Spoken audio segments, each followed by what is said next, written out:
You are listening to Sweet Tea and Sarcasm on the SBU Network.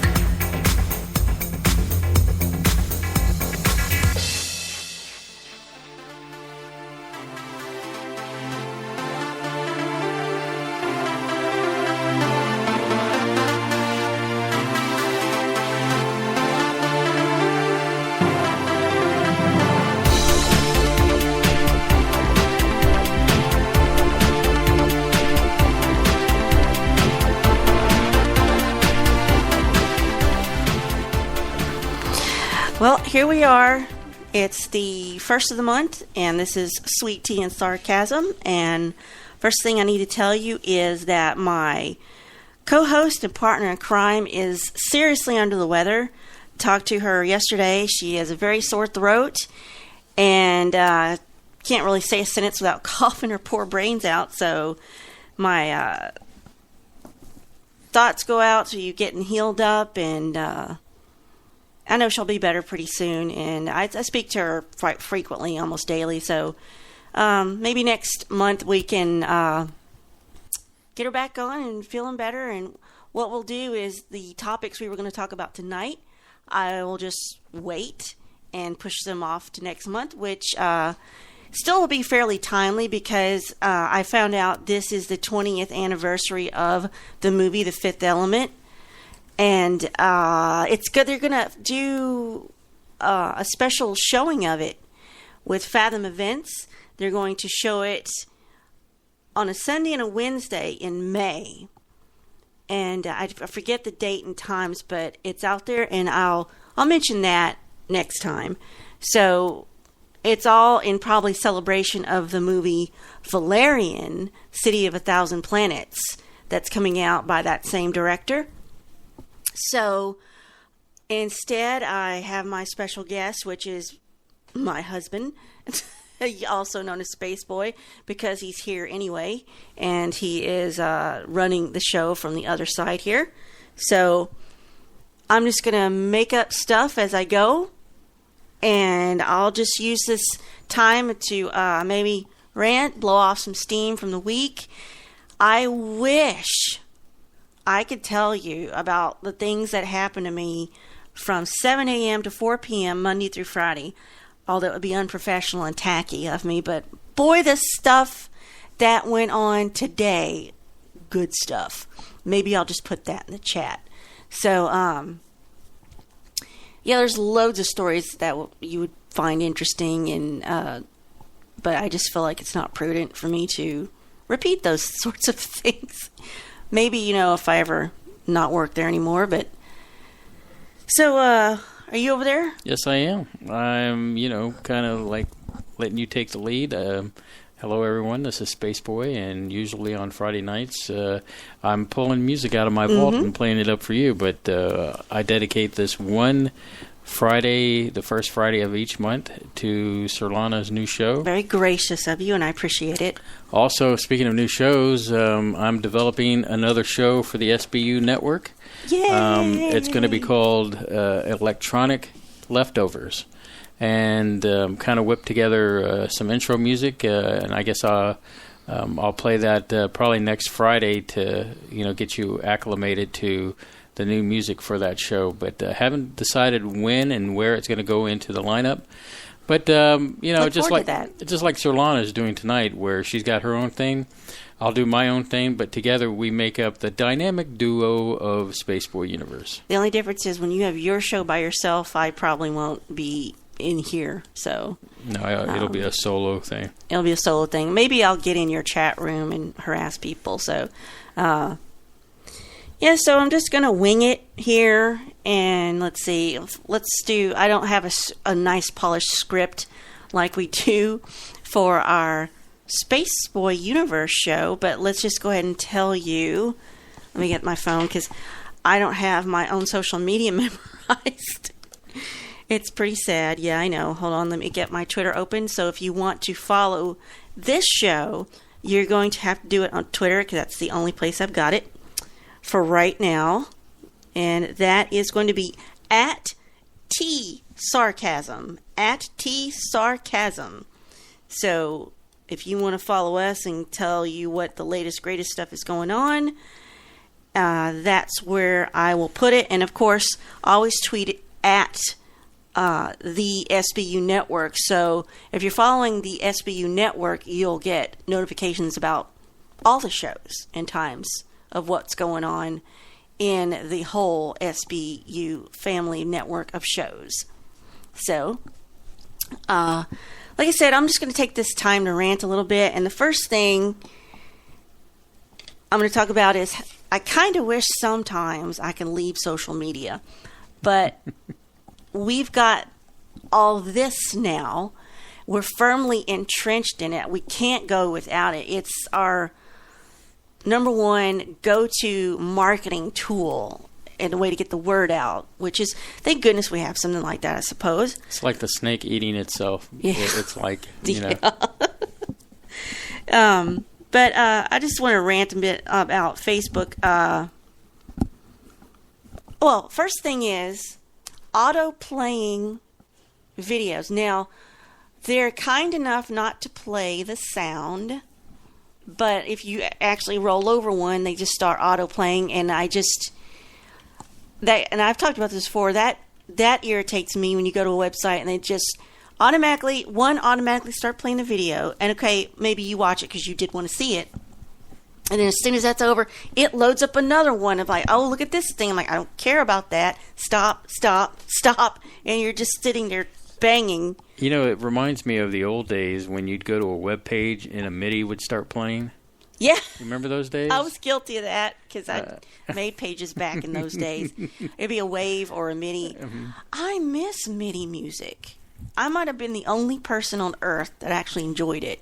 And I found a way, it's a brief period of time, I found a way to play it on the computer and capture it through the auxiliary out from the sound card into the back of a stereo I had.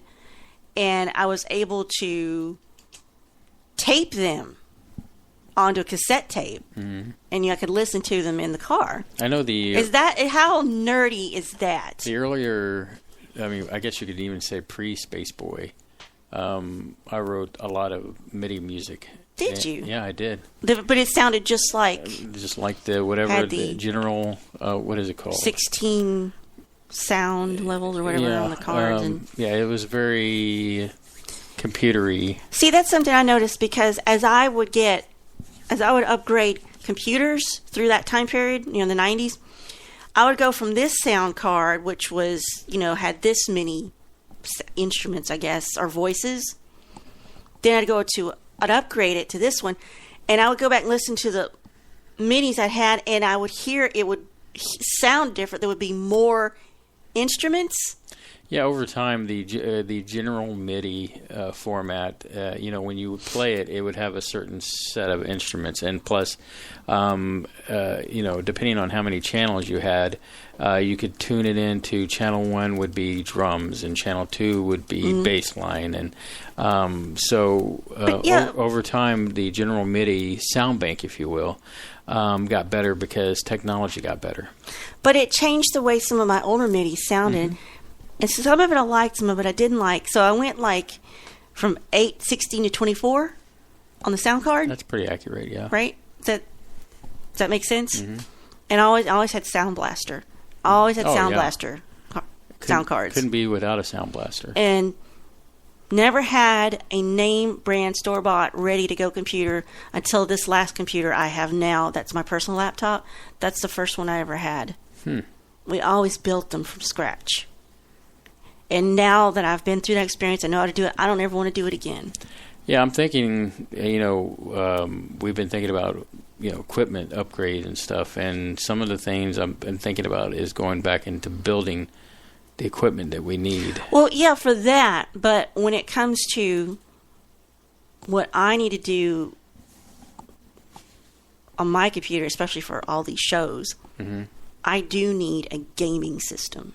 Because that already has all the specs I need. It's going to have 12 to 16 gigs of RAM. It's going to have the fast processor. It's going to have the screaming NVIDIA card. It will have an Intel processor. I'll never do another ADM AMD, excuse me. I'll never do another AMD processor again, ever. The thing is that you do a lot of you've gotten yourself into video and Graphic design, large the graphic design print projects has always been there, but you're starting to dive into like flyers, Premiere, brochures, banners, Adobe After Effects, exactly. Which finally you got me into finally using Audition. I don't know why. That should be a breeze for you, though. I don't know why I waited so long to get into that, because for the longest time I used I've used it a little bit. Sony SoundForge, and it wasn't Sony all this time. It was Sony bought all that. Bought SoundForge, what's Acid? Acid is a loop program. Think of how when I start building songs with loops. So just loops too. So in other words, you could take wave loops. So if you had a certain wave. Yeah. There was X amount of length, and then you could just drop it in the program. You could speed it up or slow it down depending on the beats per minute. So is that what Fruity Loops is? Fruity Loops is somewhat similar in the sense that it does do sample bass like that, but it has its own sounds that are pre-programmed to play. Now, I use Propeller Head's Reason, which is like having a virtual studio, because now it's a workstation. What it does is just phenomenal as far as music is concerned, and I cannot imagine not making music without it. Yeah, and that's like Adobe's kind of like a pain in your side, but you gotta have it. But the thing, I'm sure you'll agree that, like with your software, Adobe Reason is worth every penny. Like the base software is like $300, and it is worth every penny of it. And then beyond that, they have their own website where you can buy racks. Like think about going to Guitar Center or something like that, and you buy like, okay, this rack is a sampler, or this is strictly bass line stuff, or you're talking about physical pieces of machine that you put in, you screw into a rack like a computer servers. Exactly. And in this program, it does the same thing. You go to their site and you can, look for different things. And what I like about their stuff is that you can test it before you buy it. In other words, you can actually download the program of the rack that you stick into it. That's nice. And then hear it exactly, mix it with your music and everything. I don't even know if you can do that with Adobe products or not. Maybe you can. It's fantastic. And then they've got deals that they have that you can buy certain parts of the rack. In fact, just bought a new piece of equipment or virtual equipment for $20, and it's got a great sound. In fact, you kind of heard some of it through the song I'm writing for the new show that I'm going to be doing. Yeah, previewed that tonight. And because I work in higher education, I got a little bit of a deal with Adobe, and I'm paying about close to $22 a month to access all the products except for the really high-end stuff. I think that's fair, pretty much. To get all of we're talking the creative suite, not just Photoshop. It's everything. So I guess I can't get too huffy about it. But anyway, I was, like you said, back to complaining about Facebook. I wish Facebook had personal filters on there, so you could go in there and filter out the feed. So one, you could stay friends with your family and your friends. You don't want to unfriend them. You don't want to block them. You don't want to mute them. You just don't want to see certain things like put in the word Trump or put in the word liberal, Obama, politics. It's like if that post contains any of these words, don't show it to me. Just don't show it to me personally in my feed. That way I can't get upset by someone's really warped opinions. Well, I think that I want to love you, but you're so misguided. I agree with you on that. Here's where I differ, though. I get to a point where I don't want to censor certain people on my feed because, my feed has the gambit of everyone from the left all the way to the ultra right. Same to me. And I think that for myself, I monitor all that traffic because I want to know what people are thinking. Well, there's some people, they're like, "Oh, I'm going to have to pray for that person." Well, I wow. mean, and I know that you are not. You want that filter. I understand. I let myself bombard, and then when I'm tired of that, I just kind of I walk away from it. I mean, and it's kind of hard because, like you said earlier, we're so entrenched into social media. It's a part of what we do. We have to monitor social media to see what's going on, what's hip, what's happening, what's trending or whatever, so we can bring a message back to our audience.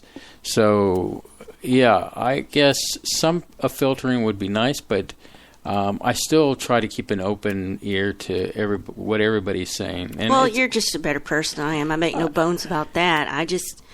There's just some things I can't stand. And, I want to be your friend, but I'm tired of reading your I can't even, I only try to post things on my wall that are I complain about things that are personally happening to me. Mm-hmm. And I think that for most part, that just amuses people. Like today, I couldn't even discuss what I was upset about because it's work related.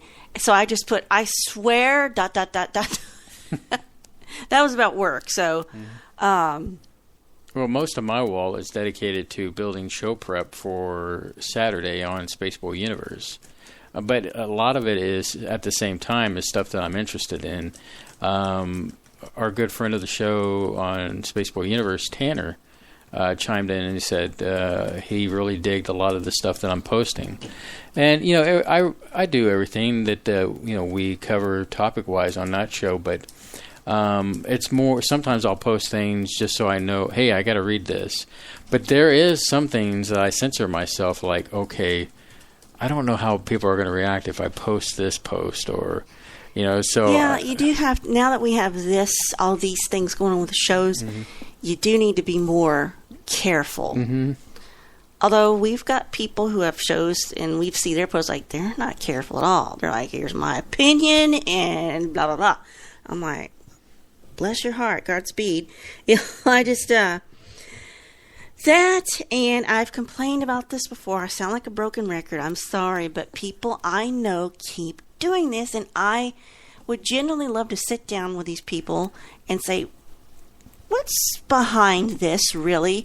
Mm-hmm. What is with the emotional blackmail posts on Facebook? Let's see how many people really like me that will repost this or say, hey, or... let me take it a step further. I have cancer.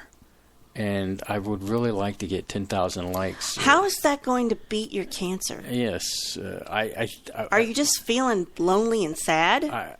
I feel for that person. Don't get me wrong. But at the same time, I'm not going to collect that. Or I'm not going to do the thing where, hey, here's the Huggy Bear Lucky thing. And if you share it with everybody... maybe some luck will be with you too. And I mean, I don't do that. If you don't believe, okay, I've said this before. If we're friends on Facebook, if you can see my posts and I can see your posts, you're good. You're in with me. I like you. Flynn. If I don't like you, I will start hiding your things, or I will unfriend you. Like I said, if you could see my posts and I could see yours, if you have any doubts about how I feel about you, send me a private message.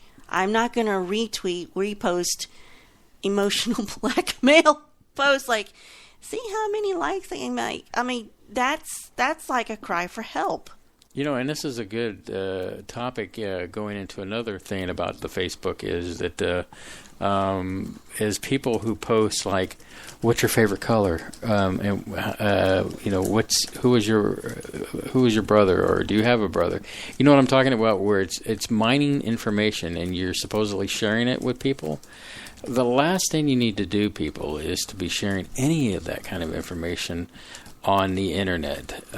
That's just a prime thing where if they get basic information like that, then they can, think about it. What if it's a stalker? What if it's a serial killer of some kind? They've got your information right there, or they can hack your computer. I don't let Facebook posts stuff about me, like that memories thing. I don't let it put my birthday up there, although that's not hard to find out because you're going to find out any day now when my birthday is. But I try not to make it easy for people. Sure, I think I'm the kind of same way. But I do like some of the memories I will share. Yeah. Like today, I shared this picture of me when I was 13, and yeah, I'm looking pretty nerdy kid, 13-year-old. But I thought, hey, that's pretty funny. I try to humor people. I think that's a pretty humorous picture. What, you look like that back then? Yes. So, but yeah, I agree to some extent. I limit the sharing of information. Sorry, I was sharing some things in chat I know, there. You share it away in chat. The keyboard I normally use is a squishy silicone keyboard, and I use that because it's quiet when we're broadcasting, and you can't hear me typing as long as I'm kind of delicate about it. It's gone insane. When I plug it in, it just puts the plus sign in every field that you can type in. So I've had to unplug it, and I'm using the actual laptop's keyboard, so that's why you're hearing some things. So, but it's just my show, so it doesn't matter what's professional and unprofessional. But I just get so tired of that. There's so much garbage on Facebook. So it's people's opinions, but well, let me reverse it. I mean, you're quick. I know the show is Tea and Sarcasm, but is there any good that you can see that is on Facebook? Yeah, there's things that I go on there and like and follow. Like there's one called the Gallery of the Absurd. I only post crazy, funny stuff. Mm-hmm. There's sis, what's that type of furniture called? Mid-century modern? Like the old Scandinavian stuff from the 50s and 60s. Yeah, there's a mid-century furniture Facebook group that posts really cool pictures. And there's, I think, one you and I are following, like a retro sci-fi thing that shows old sci-fi posters and drawings from, books and TV shows. I really like that.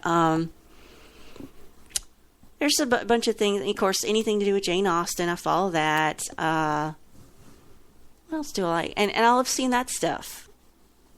And I also do that on Tumblr. When I got into Lizzie Bennett Diaries, I went to Tumblr because that's where all the media was about it, pretty much on Tumblr. So I still follow that because there might be something forthcoming from them again. And it's got some good things, if you've got an interest, there's a page for it. And it also helps, like I said, with our network and all our media and all that stuff. And, I can keep up with friends and family. Like I have a cousin. I can see what she's up to. It's been, her life is fascinating to me. I know that you know. I don't keep many friends. So I look at Facebook as a great tool in the sense that people can just keep track of me, know that I'm still alive out there. It's not that I do that on purpose to people. It's just that the time that I have available to work and then come home and do the SBU network as a whole, it doesn't leave me much time to do anything else. So, well, if it weren't for Hootsuite, I think I'd have gone insane by now to post all our network media. Mm-hmm. If it weren't for that, I think that saved our marriage a little bit. To get all the posts scheduled ahead of time. If you take about 15 minutes to get it all done and scheduled on a Sunday, that's really helped. There's some tools out there, been very, very helpful.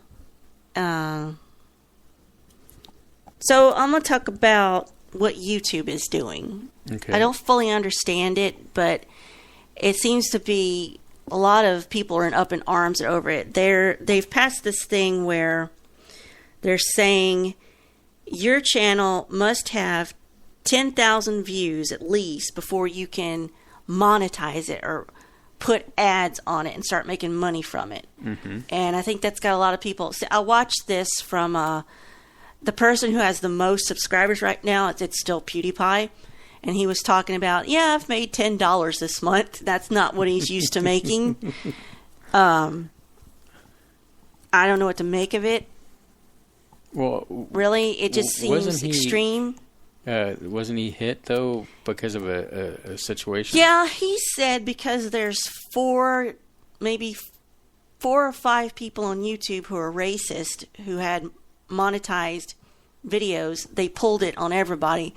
Well, he got in trouble for that too. He accidentally had some racist content and it shocked him too. And then everybody shut down all his stuff. They shut down pulled some of his ads. He had this partnership with Disney. They pulled out. He had a business he started that collapsed because everybody, the minute they say, Nazi or racist, everybody just kind of backs off. They don't bother to get down in there and find the truth. And he goes after the Washington Post. Mm-hmm. And there's a bunch of YouTubers that are like, I hate the Washington Post. Let's get them. And, they're blaming them for being the ones that post all these egregious stories without facts. And because Pewdie said that he thinks it's because these traditional media outlets like the Washington Post, which, still has that print paper, do not understand new media. They don't understand the digital platform of entertainment and news. So they're trying to consciously or unconsciously disrupt it.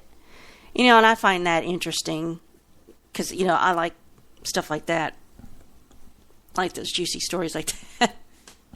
But I just thought that was interesting. And every time YouTube passes a decree like this, and they had one in 2016, it's interesting to watch how many people who have big channels get all crazy. Mm-hmm. They had one. The last one was about, now it's not how many subscribers you have, it's how many views you have. And then it's not how many views, it's how many views you have that last over 10 minutes or all the way to the end of your video. It's just like Google Analytics, where they keep changing the game of how that works. Of course, Google and YouTube are the same thing. It's the reason why you have people who have jobs where their whole job is doing AdSense, AdWords, and search engine optimization, which is trying to figure out what Google's looking at to rank pages higher up on the search results. Mm-hmm. It's like math and science, basically, to try to get that figured out.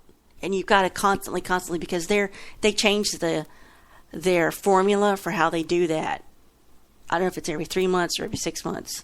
Well, do you think there might be a migration coming, or that's due from all this to leave YouTube? Well, I know the big names already have Twitch channels, and PewDiePie said he was going to start live streaming on Friday nights on Twitch. Mm-hmm. So, and Twitch has been around for a while now, sure. And mostly when these gamers go to live stream, they do it on Twitch. They'll go over to YouTube and say, hey, I'm live now on Twitch, post a link to Twitch, and you go over there. So I don't know if there's going to be a mass exodus, but there's definitely alternatives out there. There's, what's this thing? There's a but a site called Ustream. Mm-hmm. And I don't know if that takes the place of, Twitch is primarily, people do that for gaming, online, playing computer games and Xbox, but other people have gone to Twitch just to live stream, like, oh, well, I'm going to show you how I've built my cosplay costume, or mm-hmm. I'm going to knit live in person, and you can ask me questions in chat. And so I was asking a coworker about it, and he says you can just go there, sign up, it's free, you don't have to pay to watch somebody. Mm-hmm. I don't think you have to pay to broadcast. I don't know. So that might be something we're looking into. Oh, my sister in chat says Ustream is like Vaughn. I've not been to Vaughn. I miss Justin.tv. I'm sure copyright violations got that shut down. Mm-hmm. But they had other things on there I enjoyed on Justin.tv, like live DJing, like electronic music DJs. Yeah. I sat there one night and watched this guy in the UK. He wasn't no bigger than a minute. He was skinny, shirtless guy, smoking and drinking, and just doing the two turntables, just DJing. Was there a microphone? Yeah, there was a microphone. He would say something every now and then, and it was just he had a video, and you could just sit there and listen to the music while you're doing other things on your computer. And he's just constantly chain smoking, drinking, and DJing. I don't know why I enjoyed that. But I kind of missed that. Oh, she said they decided to shut down JTV and just go with Twitch. Well, there was a lot of bootleg content on Justin.tv where they were bootlegging TV shows and movies, but also they had like documentaries and things that you couldn't find here, also bootleg. It's a shame we can't see content like that legitimately. They were showing a lot of BBC things that not even BBC America will show. Right. So I enjoyed watching those things, but they weren't consistent about when they broadcast. Like you go to a channel for a few times and it would just disappear, that kind of thing, because it wasn't, You had to catch it curated. while it was hot. Yeah. But I miss those types of things. I don't know if those sites exist anymore. I'd like to check them all out. But, yeah, so now, we'll see, we're in the second half hour. I want to talk about weird links. Weird stuff. Offbeat. You had told me about this, I believe. Move Over Cat Cafe. There's an even cuter venue in town. The Pop-Up Pug Eatery. Is this the one in Japan? Let me see. The Pop-Up Pug Cafe, where you can go and get a puppuccino. You bring your pug. They got pugs there. Yeah, let's see. They have owl cafes in Japan. I'd love to see one of those. Let's see. I don't know if this is where it's... I think it might be in the UK. Look at the pugs. People invited to bring their own pugs. There's a pug. Looks like he's about to slurp up a big latte. Guildford. I'm thinking that must be the UK because I'm on the mirror.co.uk. Mm-hmm. Little black and fawn pugs everywhere. I'd go just to see what it's like. Yeah, I'd go. Let's see what else they got here. And Sorry, the site is loading very slowly. Fast and Furious gang who blew up ATMs caught by armed police because they stopped for McDonald's breakfast during the getaway. Da-da-da-da-da. I'm busted. Meet the man who lives in a Boeing 727 in the middle of the woods. I think I've seen that. That is quite interesting. Is that, you travel along whistling and all of a sudden, bam, right there next to Rocky Raccoon and Rocky Squirrel, then there's an airplane. I think that's neat because those things are pretty big. You could probably get a lot of living space in there. Mm-hmm. Have you heard about the new trend? And the spaghetti donut. I have not heard about that, and that's interesting you bring that topic up because we had spaghetti tonight. People are outraged after realizing what these donuts are made of. A new progressive type of donut is here. Donuts are soft and lovely, but this one may not be as welcome. Entirely made of spaghetti pasta. It was invented here in the U.S. It takes the Neapolitan dish known as spaghetti pie and takes the noodles and it presses them down into that circular shape with a hole. And they're selling pretty well, oddly enough. Let's see, the creators are Luigi Fiorentino and his wife, Emmy They say the Neapolitan tradition spaghetti pie is a dish prepared with pasta leftovers with egg and cheese, then fried. I guess because the donuts are fried. It's a perfect food to bring to picnics or the beach, and it isn't messy like pizza. So each pasta donut, quote unquote, is baked, and they have different flavors, like olive oil and garlic, carbonara, pancetta, bolognese. They make it with ground beef. It's not, everybody's cup of tea, so to speak. I don't know if I would try it. What do you think? I don't know. I'd have to look at it. I haven't seen pictures of it. Does it look like it? It's just like the spaghetti we ate tonight. You just imagine I guess you put a little egg or something to make it stick together. And you just put it in a donut form, and it comes out like a donut. Yeah. They bake it or fry it. So I don't know if I try that. I'm looking at a still image right now. Yeah. Motorcyclist stunned after being hit by a flying mattress while driving at 50 miles an hour in an underground tunnel. So I guess they're going through an underground tunnel, and a mattress is on a truck, and it falls off and tears loose and flies and hits the motorcyclist behind him. Yeah, you got to watch out for stuff like that.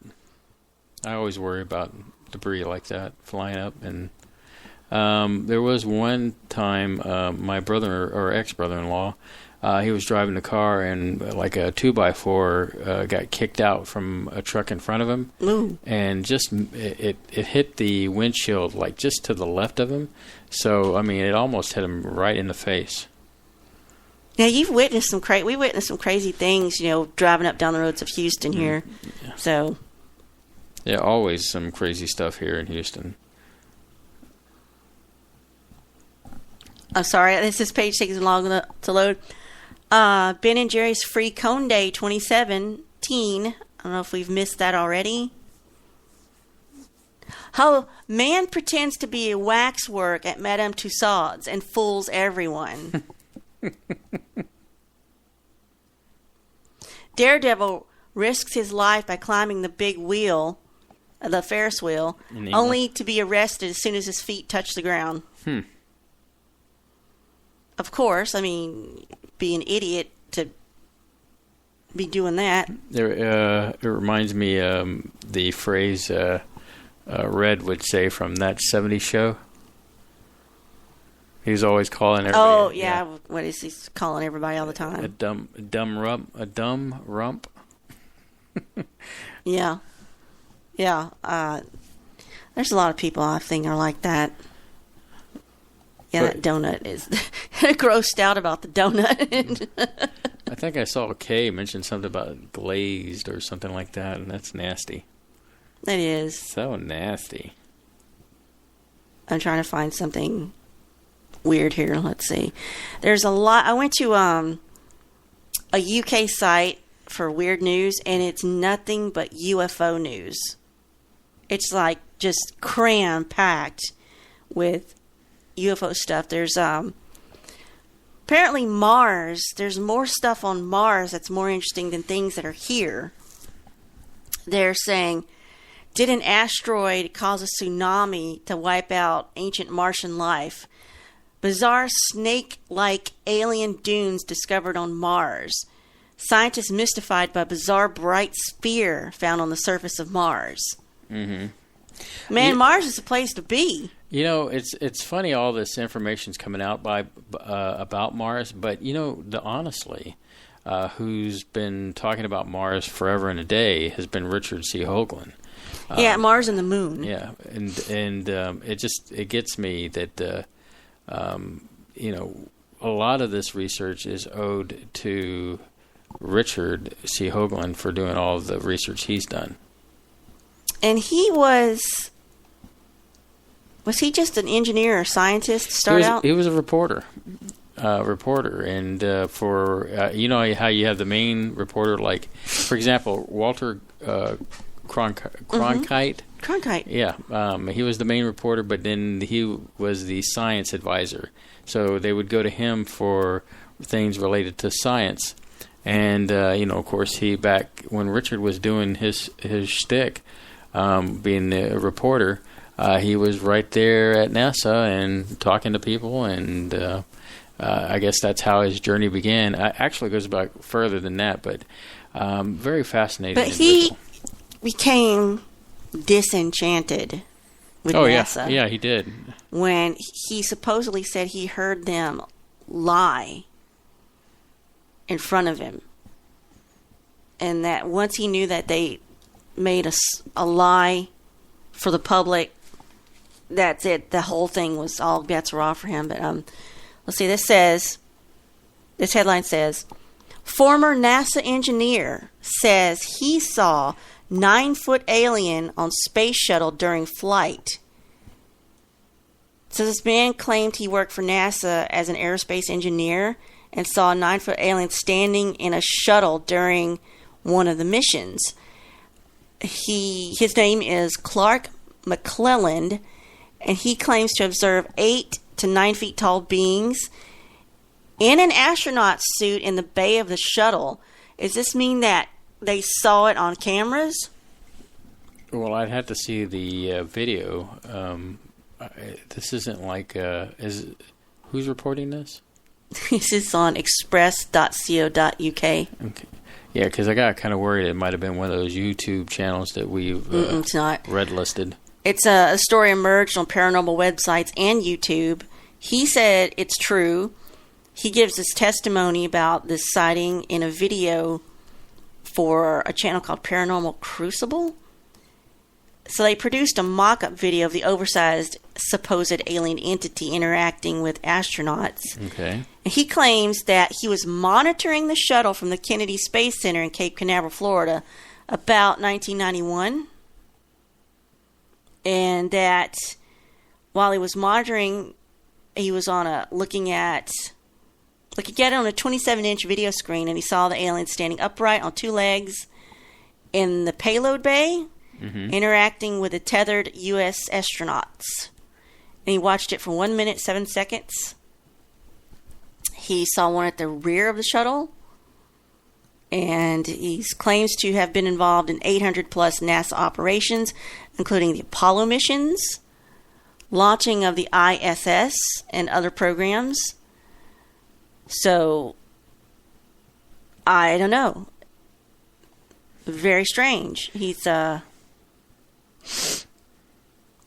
like to see the video, so you'll have to show it to me. Yeah, I'll keep this tab open for you. I'll send it over there. Because I don't know. Some of the lately I've been really becoming a more skeptic lately with a lot of this stuff, and I think it was after I read and watched something about somebody who's out there doing videos, and I don't want to give away who it is. But I can think of 2. Well, there's 2, yeah. But I tell you, one that's been around a little bit longer. I'll tell you I'll tell you who it's not. It's UFO Jane is not the person I'm talking about. No, I don't think she makes any claims or calls. She's like, well, what do you think it is? Right. You know? See, I appreciate her angle, and I always like to go to her site for the skinny on stuff like That's here like in we Texas. do. It's like, well, maybe we do. Maybe it could be this. Maybe it could be that. We don't know.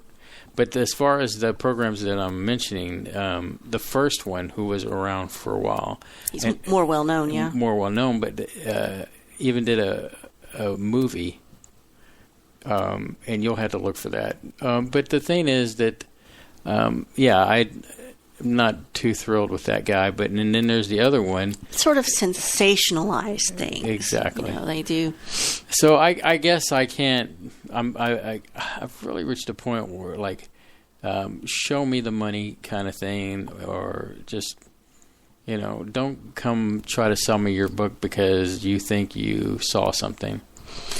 Again, there's just a lot of stuff going on Mars. Don't you wish you could mount your own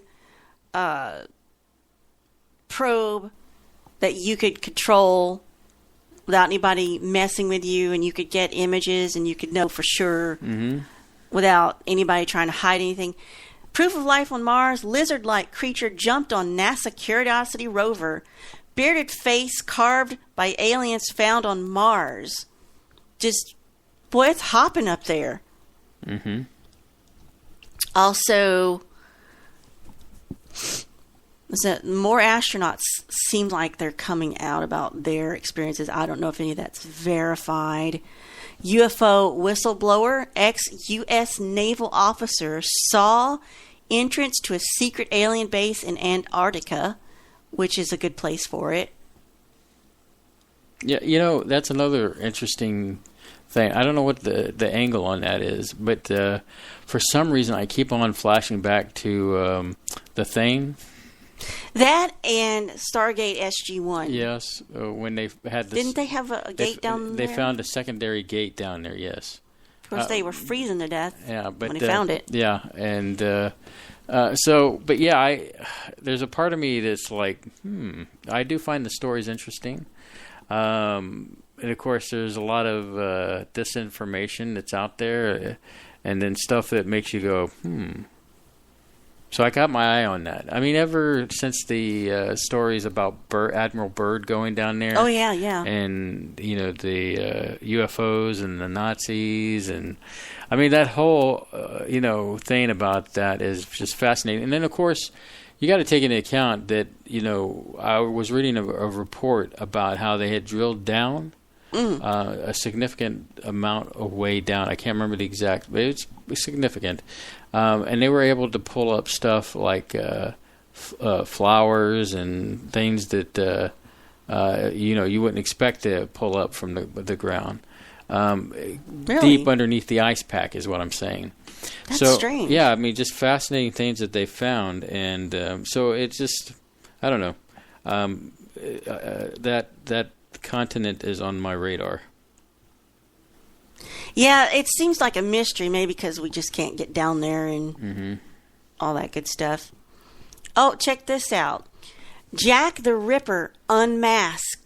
Massive £6 million investigation solves mystery of notorious killer. Again, this is Patricia Cornwell, the I guess she's the forensic fictional writer. Mm-hmm.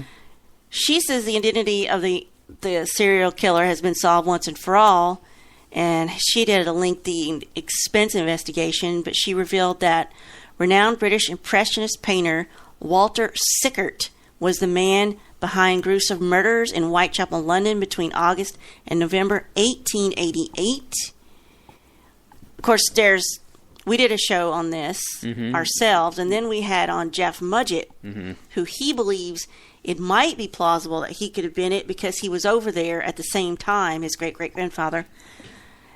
So Ms. Cornwell says Jack the Ripper actually murdered possibly up to 15 people, not just 5 women. Mm-hmm. And that she spent £6 million of her money to try to find out who it was. She employed some of the best and brightest experts in the world to help her. She couldn't have done all of it because she wouldn't have the money, trying to do the right thing. If someone proves me wrong, bring it, she says. She was the first to come up with Sickert theory in her 2002 book about the secret life of Walter Sickert. Mm-hmm. I think I'm saying his name right. So, I don't know. I'll have to maybe do a little bit more investigating on that. Because this is not the first time I've heard her say that she's the one who finally figured it out. Mm-hmm. That Jeff Mudgett interview was interesting. Oh, yes. Yeah, and the subject matter about his family line, I read it many times about Holmes. I'm trying to think of his full name. Help me out if you can remember. His name is H. Holmes, yes. But that's a name he gave himself. Right. It's actually Herman something Mudgett. Mm-hmm. And then, of course, the creation. What's fascinating is how, we've talked about on the universe about the captains of industry. Yeah. And how it leads up to Westinghouse and Tesla, which they were there in Chicago. And that also is... During the time of of the Mudgett's Murder Hotel. Yes. Isn't it weird how these things overlap and intertwine? Yes. So I those two subjects just kind of fascinated me as a kid, but as an adult, to be able to bring that information to the audience that tunes in it's awesome. It says here, I'm on this site, it says, is this the Black Knight satellite? A video claims legendary UFO caught on ISS live cam. And I'm looking at a screenshot here. So that's that Black Knight satellite's a name they gave to this object that was captured by NASA astronauts during a 1998 space mission. Now, the conspiracy theory is that this so-called object is extraterrestrial and it's been there for possibly 13,000 years, just orbiting Earth and, checking us out as like a probe. But it's dark and it's hard to see detail, but this shape is kind of, what I'm saying is kind of odd. It's almost like if you photographed an airplane, but you caught it at a weird angle, It doesn't quite make sense. There's something kind of coming down from below it. It almost looks like an extra piece, or like a microphone, or maybe it's a refueling device. Skeptics, say this has been debunked many times, and the NASA images, they said a thermal blanket accidentally dropped from the space shuttle. That's what it is. So what is it? Just sits there and rotates in orbit forever and ever and ever? I guess that's what their angle is. But I think there's a cover-up there. There's another image that looks a little bit more menacing, where you could definitely see our atmosphere, the blue, and then you've got the blackness of space, and there's this shadowy ghost-like thing with like different lights on it. It's kind of freaky looking. It almost looks organic. Once again, I'm thinking skeptic here. Some of those pictures, and I know it comes from those two individuals that we talked about, have YouTube channels promoting UFO-related storylines. That I feel like this looks very fake. It doesn't look real at all. It's hard for me to buy into some of those photos compared to others. Said usually these objects are just reflections from the ISS, if that's where they're coming from. A video called Black Knight Satellite UFO Documentary Truth Exposed 2015. Scott Brando says he claims to conclusively prove the Black Knight, as photographed in 98 with NASA images, is nothing more than a dropped thermal blanket. Now that such an interesting configuration for a thermal blanket. I was to be say in. The pictures that I've seen of the Dark Knight, is it Black Knight? Or Black Knight? I'm sorry, I'm thinking of You're Batman. thinking of Batman. I'm Batman. Is that doesn't look like no dang blanket? Now let me just say this, Surlana, is that there is a ton of debris that circles the Earth. There's lots of stuff, ranging from like little bolts that fly off into space because the astronauts lose control of it, to bigger satellites, bus-sized satellites that are out there. And you know what this goes all the way back to? Do tell. In 1899, Nikola Tesla announced he was picking up radio waves coming from space, prompting people to suggest something was out there. And they're thinking, well, what if it was this, satellite? They did some experiments in 1928 in Oslo, Norway, and they picked up the same signals that Tesla did. But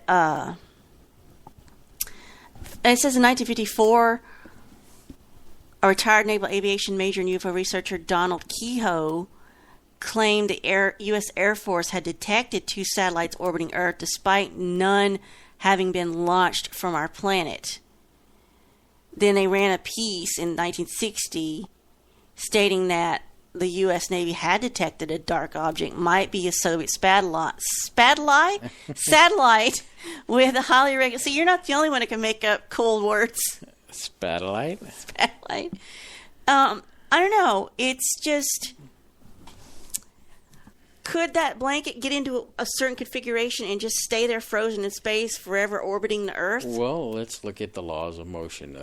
An object will stay in motion unless affected by another or equal force in nature. Now, I know I just butchered that law, but it does give kind of the general idea that an object in motion stays in motion unless acted on by, an external force. External force, yes. An object at rest stays at rest unless you do something to it. So basically, I guess the blanket could stay in its configuration indefinitely, and because there's no friction or no air blowing on it or anything like that, because it's in the vacuum of space. Mm-hmm. So, does that answer your question? I believe so. I guess so, but it's just that if all the images I've seen are not doctored or untouched, if they're actual from NASA and they've not done anything to it, it's very strange. Even if that's a thermal blanket, what a strange configuration it happened to come to rest in. It's just really odd to me. Well, and then you got to take into account that it occupies an odd orbit. Yeah. And that's another thing about that. Now, if something like that, do all orbits decay over time? Even small little things? Well, I can only imagine by fractional degrees that things decay or escape depending on the gravitational force of Earth or the Moon or other outside forces. I don't know. Something to look into. But, so I guess I should start wrapping this up. Wow, we made it an hour. Yeah, well, when you and I talk, it's never a problem. Like I said, so let's see, what does the calendar say here? What's the next first Friday will be May 2nd? No, May 5th. Cinco de Mayo. Oh, let's have margaritas. Let's make a vow, and I'll talk to Suki that she and I will have margaritas, and maybe we'll just be not quite sober. If she's not, if she's still sick by then, she needs help. I think we'll do that. We'll do a Cinco de Mayo special, and we'll talk about the Fifth Element and Valerian. Sounds like it'll be a good show for y'all. Maybe we won't be quite sober. And again, that you can follow us at Tea Sarcasm, because Sweet Tea and Sarcasm was taken. Every iteration of that was taken on Twitter. So it's at Tea Sarcasm, or alternatively, you can follow at the SBU Network, because everything that happens on this network gets posted there too, for all of our shows, which includes Space Boy Music, which normally airs at 8 p.m. on Friday nights, except for the first Friday of the month, which he graciously gives up for this show. And then we have Space Boy Universe, which will be tomorrow night, 9 p.m. Central Standard Time, and every Saturday night at that time on spaceboyuniverse.com. And then you've got the Reverend John Polk Show, Quantum Hologram Matrix, on Wednesday nights, which airs our time at 7 p.m. Central Standard Time. And you can find out all about that on our social media posting at the SBU Network, at the Spaceboy Universe, at QH Matrix, and at T Sarcasm. That's a mouthful. And just look forward to the future. I'll be rolling a new show out soon. I just haven't decided where it'll go. And but the show is called Electronic Leftovers. And get your social media set up. Yeah, I gotta. Yeah, at least just do Twitter. Thanks for telling everybody out there. At least just do Twitter. Yeah. And then of course, like Surlana was saying, join me every Fridays, except for the first Friday of the month, where I'll be playing it live. That's right, play it loud with Spaceboy Music at spaceboymusic.com and SBU Network. And so that's it from my end. We will both see you again tomorrow night, 9 p.m. Central Standard Time for Spaceboy Universe. Join us then, won't you?